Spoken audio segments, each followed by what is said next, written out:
السلام علیکم ورحمت الله وبرکاته. رسول الله صلی الله علیه و آله و صحبه وسلم او امت ته د نارینه‌و او د زنانه‌و د دواړو مسؤلیتونه او د دې کارونه ښوولي دي.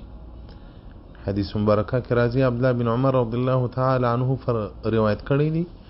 رسول الله صلی الله علیه وسلم و فرمایل هغه حدیث مبارکه دراز دی، د نارینه کارونه هم ورپکښې ذکر شوي دي، خو موږ دلته د زنانه‌و مسؤلیت او د زنانه‌و کارو ته مخ ور اړوو چې رسول الله صلی الله علیه وسلم مبارک ورښځینه‌و ته څنګه پیغام پرېښی دی. رسول الله صلی الله علیه وسلم فرمایي والمرأة رعیة علی بیت زوجها وولده وهي مسؤولة عنهم. رسول الله صلی الله علیه وسلم فرمایي وایي ښځه چې د محافظه ده د میړه د کور او د میړه د اولادو محافظ او چوکیدار ده. په ورځ د قیامت به د میړه د کور او د دې خپل اولادو پوښتنه ورڅخه وشي. خیر د ښځو هغه ده چې میړه له کوره ووځي، دا د میړه د کور حفاظت کوي او د میړه بې اجازې له کوره نه وځي. نو هغه ښځه چې د میړه بې اجازې له کوره وځي، میړه بازار ته ولاړ شي، دا بس چادري په غاړه کې بازار ته ووځي، دغه ښځې هغه د میړه د کور مسؤلیت تر پای نه ورساوه. په ورځ قیامت په 18,000 قوم کې له دې ښځې پوښتنه وشي، الله جل جلاله به ورته ووایي چې په تا میړه نه و خبر ته پټه بازار ته وتلې وې. یا په بل حدیث شریف کې راځي رسول الله صلی الله علیه وسلم وایي ښځه چې د میړه بې اجازې ووځي تر هغه وخته چې بېرته تر کوره راځي د الله په قهر کې که هر ځای مړه سوه، ملعونه مړه سوله، او تر هغه وخته پورې شیطان ملګری چې دا تر کوره پورې راځي. وولده او دا مسؤوله ده د میړه د اولاد.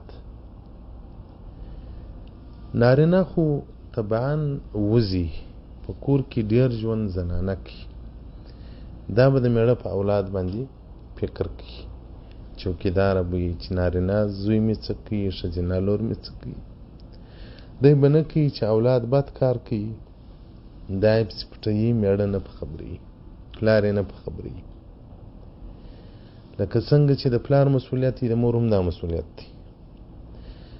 که زوی و که د لور وه، که هغو بد کارونه کول، سروز یې غږاوه، ټي وي یې غږاوه، موبایلونه یې پټ اخیستي وه، پلار نه وریله کول او ګیمونه یې کول، مور مسؤوله ده. په ورځ د قیامت به د دغه مور څخه د دغه اولاد پوښتنه وشي.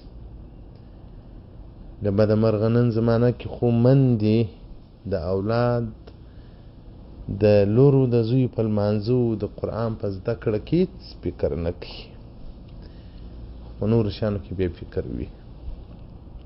نو ښځه مسؤوله د کور ده او مسؤوله د اولادو ده.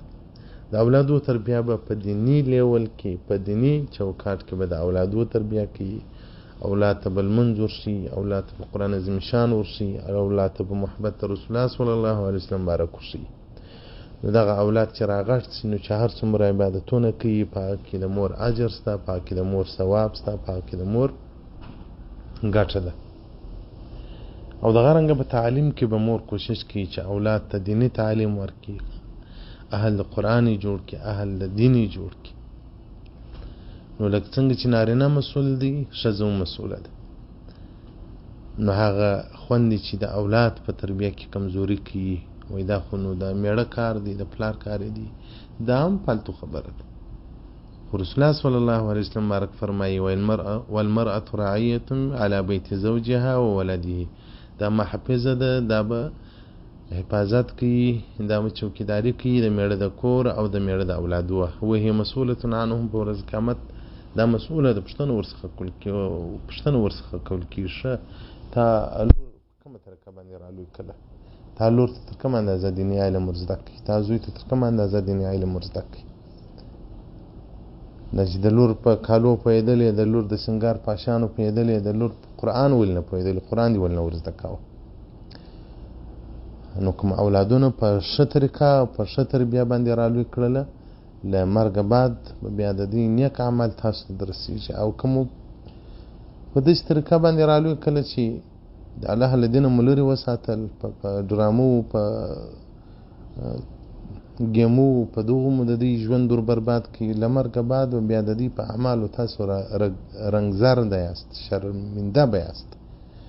نو علماء کرام فرمایي وای اولاد ولو کوچنیوالي سړی په ښو شیانو عادت کړي. مثلا که لباس دی هم په کوچنیوالي څخه کفري او غربي فیشن نه کوي. اسلامي لباس اسلامي زینت په پکې چې رالوی سي بیا ورسره عادي او که ته له کوچنیوالي څخه پین شرټ پکې پتلونانې نو چې انجلۍ هلک راغټ سي نو بیا اسلامي لباس ته زړه نه ښه کوي. نو ځکه خو کې ډېر وخت تېر کړی دی او هر هغه مور به خصوصا د اولادو او د مېړه د کور ډېر حفاظت کوي. د مېړه په کور کې به اسراف نه کوي. دا شیان به ټول داسې بولي لکه د ځان، دا شیان به ټول داسې بولي چې دا د پلار کره وای او د پلار پیسې پر اوړو، پر پټاټو، پر پیازو، پر چای باندې مصرفېدلې دي. څونه د پلار د مال سره احتیاط کوه، د خاوند د مال د خاوند د دنیا سره به هم دومره احتیاط کوي.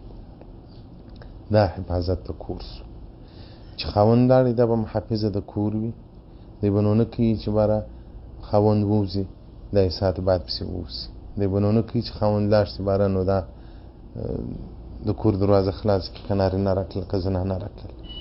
د خاوند په کور کې به داسې ګزاره کوي لکه خاوند چې موجود وي او خاوند لاړ شي هم به داسې ګزاره کوي لکه خاوند چې وي. او د اولادو حفاظت په دې اندازه باندې کوي له لمانځه نیولې تر روژې نیولې تر هر عبادت نیولې په دې ټولو کې به سوچ کوي، فکر به کوي. حتی که لور بلوغ ته ورسېده هغه وخت به معلوموي، لور ته به احکام ورښيي د دین چې په دغه حالت کې به ته لمونځ نه کوې، په دې حالت کې به تلاوت قرآن نه کوې، دونه وخت ستا مریضي نه سي. زوی ته به دغه ډول احکام د دین ورښيي. حدیث رقم 3415 صفحه 241 مرقات جیل نمبر اوم. والسلام علیکم ورحمة الله وبرکاته.